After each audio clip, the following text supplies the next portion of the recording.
The delivery room was a battlefield. The sterile white walls, meant to feel safe, now seemed cold and suffocating. The bright surgical lights only illuminated the horror unfolding on the bed.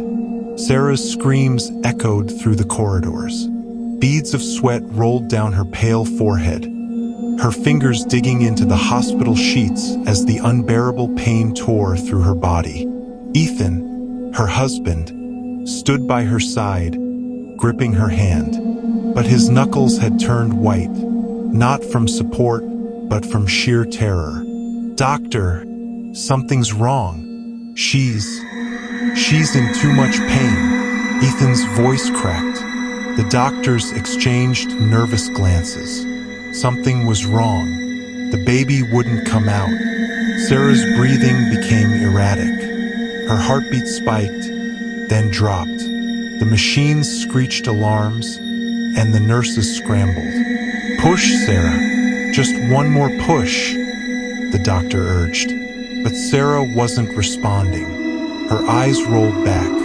Her mouth fell open, and then silence. A wet, sickening cry pierced the air. The baby was here, but Sarah was gone. Ethan's world collapsed in an instant. He stood frozen as the doctor cut the umbilical cord and the nurses rushed to cover Sarah's lifeless body. His brain screamed at him to do something. Shake her, beg her to come back, scream her name. But all he could do was stare. A nurse gently placed the baby in his arms. A boy, strong, healthy, breathing. Unlike Sarah, Ethan's chest tightened. He wanted to throw the child away. Instead, he forced himself to look down, and the baby was already staring at him. A newborn shouldn't be able to focus yet. Their vision was blurry, but not this one. He was watching. His black eyes were too aware. Ethan swallowed hard. A nurse smiled weakly. "Congratulations, Mr. Carter. You have a son." Ethan didn't reply. His hands trembled as he held the child. This wasn't a celebration. This was a funeral.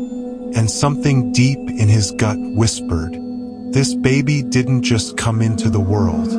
He took her place. Ethan tried to be a good father.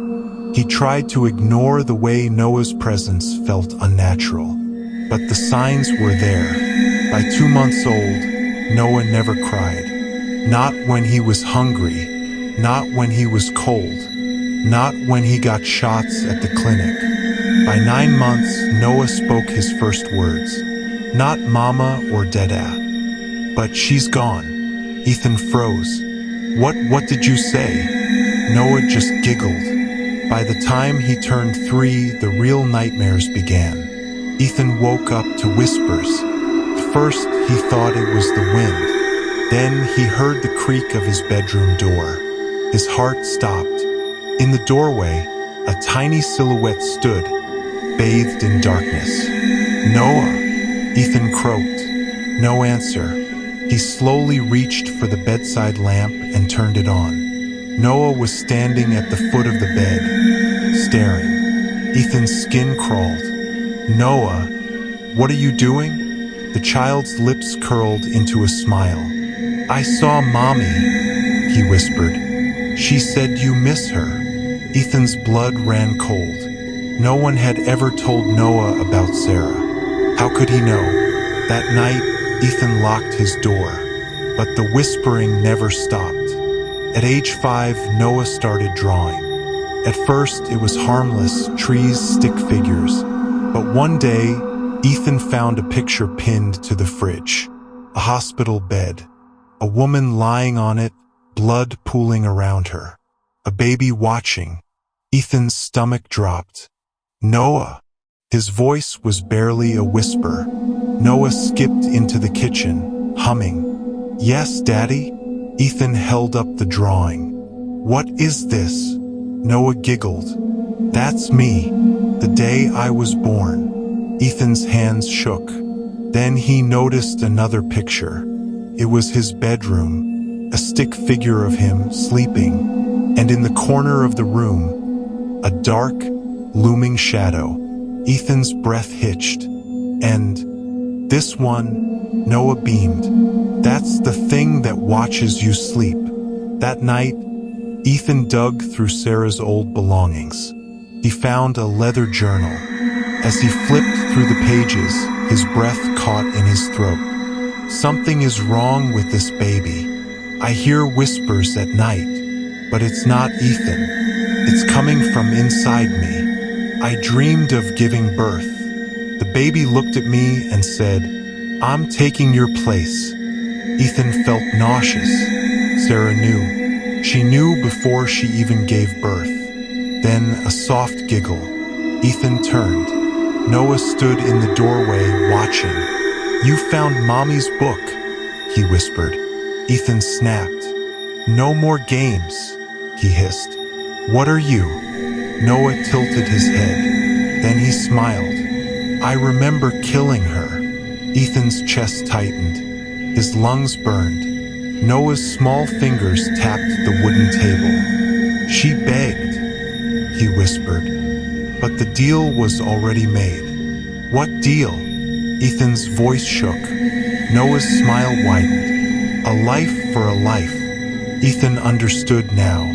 Noah had never been a baby. Something had taken his place, and Sarah had been the price. Ethan planned to run, but when he reached the door, he found it locked.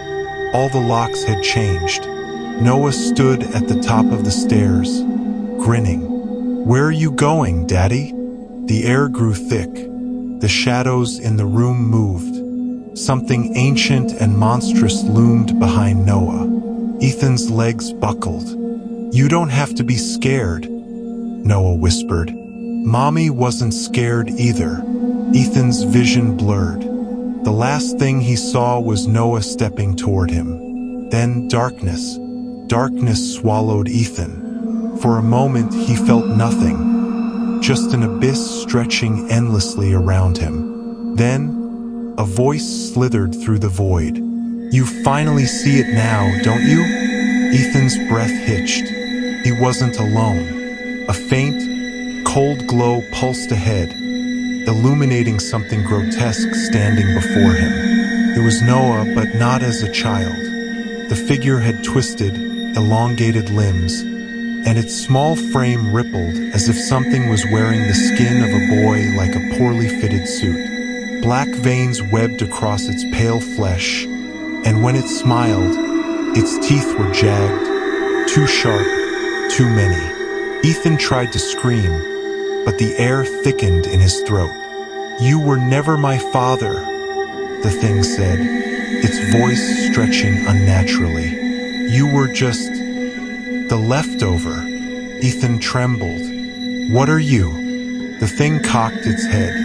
Then, in a voice that wasn't Noah's, but something ancient, something that predated everything he knew, it whispered, I am the debt your wife owed, the cost of bringing something unnatural into this world.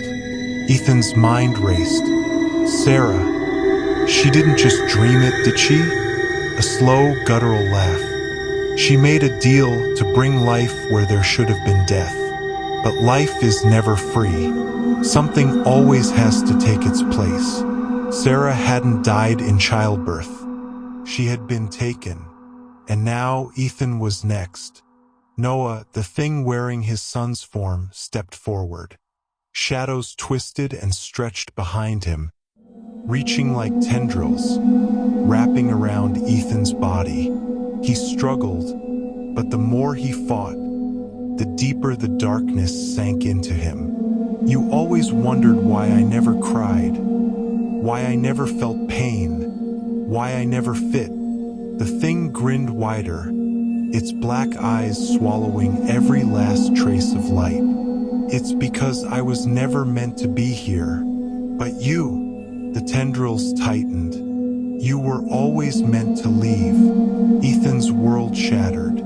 The last thing he saw was Noah's too wide smile as the darkness pulled him under, and the house fell silent. 1 year later, a new family moved into the house.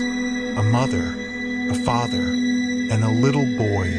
They never questioned why the previous owner had disappeared. They never noticed the faint whispers at night. They never questioned why their son's new imaginary friend had the same name written in the dusty old journal they found in the attic. Noah.